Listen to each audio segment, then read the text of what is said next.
Hi, welcome to Citizen Survival Plan. My name is John, and in today's video, I want to get into a small topic that I see come up on my channel a lot, and that is prepping with no technology. A lot of bushcrafters and survivalist type preppers like to make comments and make videos also about living like it's the 17 and 1800s. And I completely disagree with that. There is a couple items that they always comment about how they're going to be down or be broken or run out of batteries. And I want to talk about those items and why they're beneficial and how to protect them. So let's get right into it. These are not in order, but we're going to start with this one first. Red dot sights on your AR-15. The AR-15, in my opinion, was made to be married up with a red dot or reflex sight.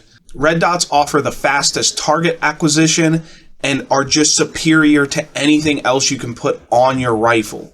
They also can have a magnifier added to them to extend your range a little bit. The alternatives. An LPVO, in my opinion, is not very good. It does a lot of things not very well. A red dot sight is going to be really good right up on somebody and out to 200 yards and beyond if paired with a magnifier. ACOG sights come up a lot because they have etched reticles and they do not require any batteries. I have looked through an ACOG sight before. I've been at the range, and the first time somebody asked me if I wanted to look through their ACOG sight, and sure, I'll take a look. I've never actually seen through one, and it was garbage. I don't know who likes these things, but they do not offer what a red dot offers, and they're much more expensive. Okay, so here's what people are going to say. They're going to run out of battery. Well, I don't really care about that, and here's why. The batteries in, especially the sites that I recommend, are good for 50,000 hours, and they have auto shut off and auto shake awake. So the dot's always going to be there. If you replace your battery every year or once every 2 years, you're gonna be fine. People say that you're going to run out of literal batteries and you won't be able to replace them. Well, guys, the lithium button batteries that these red dots take can be put in storage for 15 to 20 years. If in 15 or 20 years from now, I got to pop up my backup iron sights on my AR, then you got me. Okay, EMP. Everybody is on this one about the EMP knocking out your red dot. This is very unlikely in my opinion. First of all, they are emitters enclosed in a metal case, and the wiring for them is so short, it is highly unlikely an EMP would ever have any effect on this whatsoever. But if you are concerned about that, they are so cheap that you could take one and put it in a Faraday bag and put it in your safe, if that is your concern. I personally don't do that. I don't worry about that, but it is a discussion on the internet. Okay, solar power stations and solar power. The bushcrafters really seem to hate solar for some reason. I also think that they do not understand the way solar works with the solar generators. I've had comments on this channel on my radio box that I made that has an internal battery that's powered by a solar panel, and they always comment, what are you going to do if it's raining or the sun's not shining? And I think that they just don't understand that these solar generators have a big battery pack in them and they can run without the solar input. The sun does not need to be shining for these things to be running. I know some of you are going to be like, we all knew that, but I'm telling you, based on the comments, these people do not know this. There is really no alternative to a bushcraft solution. I cannot make electricity out of acorns or anything that I'm going to scavenge in the woods. Having electricity is going to put you at a major advantage over other people. You will be able to charge lights, your radios, and other things. Even something simple as just a haircut. If you needed to plug some trimmers in to give yourself a haircut, you won't be living like a caveman. This puts you at an advantage. Okay, so they always say they're going to go down, though. There is ways to protect your solar generators.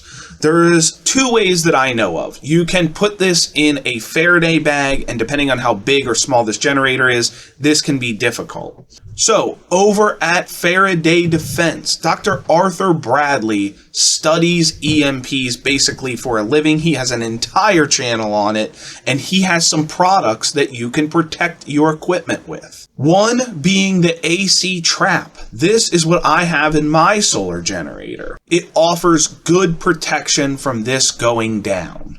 I want you guys to all also take into consideration that electronics that are not connected to the grid are a lot less likely to be blown up than things plugged into your wall during an EMP event. Some of these power stations can even survive with no protection, but I like to have some. The AC traps are great for this. Radio. Okay, so I get a lot of comments. I want to start with this one first. The government is going to jam your radio up. They can do this in some ways. So they have to be localized. The jammer has to be within range of your radios, and that is the range of your radio. So in order for the government to actually do this, they would have to be in every town and in every city, or they would have had to preemptively place jammers all across this country, and they have to be on backup power, running on solar, and they have to be able to activate them remotely to jam all the signals. This has not been done, in my opinion, unless somebody has some crazy intel that the government set up jammers all over the United States. This isn't going to happen.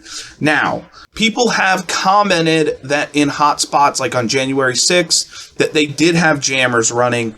I don't know. I wasn't there. I cannot confirm or deny this, but this can be done. The government can jam all 22 channels of GMRS, but they have to do it locally. Again, people say they'll run out of battery. That's why we have solar generators. I have a couple, have one, have a smaller backup, and you should be good to go. Now, as far as protecting a radio, this is more of a serious task than protecting your other equipment like your solar generators, your red dots, and your flashlights. Your radio is the most susceptible to EMP. So here's what I do. I have some radios out.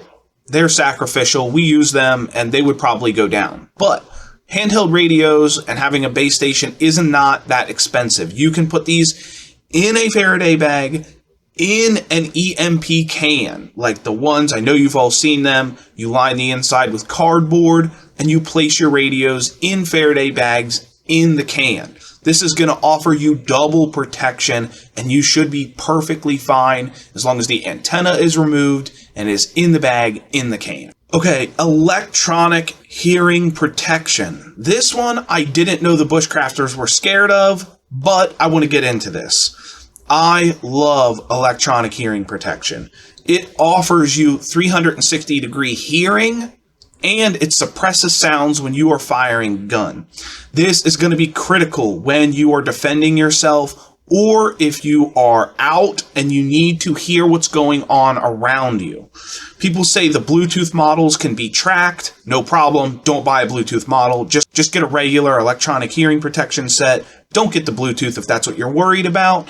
And also, again, we just want to put at least 1 or 2 sets of these under EMP protection. That way you have them if it were to ever go off. There is no alternative to electronic hearing protection. If I have earmuffs on or I have stuffed my ears with earplugs, this loses me my ability to hear and fight at the same time. Anti-gear preppers always say we need to go back to living like the 1800s. I disagree with this. This technology exists, and other people are going to be using it around you. They will run circles around you, running radio, communication, having superior sighting systems, and having electronics to hear and work with during this collapse. Living like a caveman and not having any electronics and starting a fire for every time you need to cook, etc. This is going to leave you at a major disadvantage. Constantly bushcrafting while everyone is running circles around you.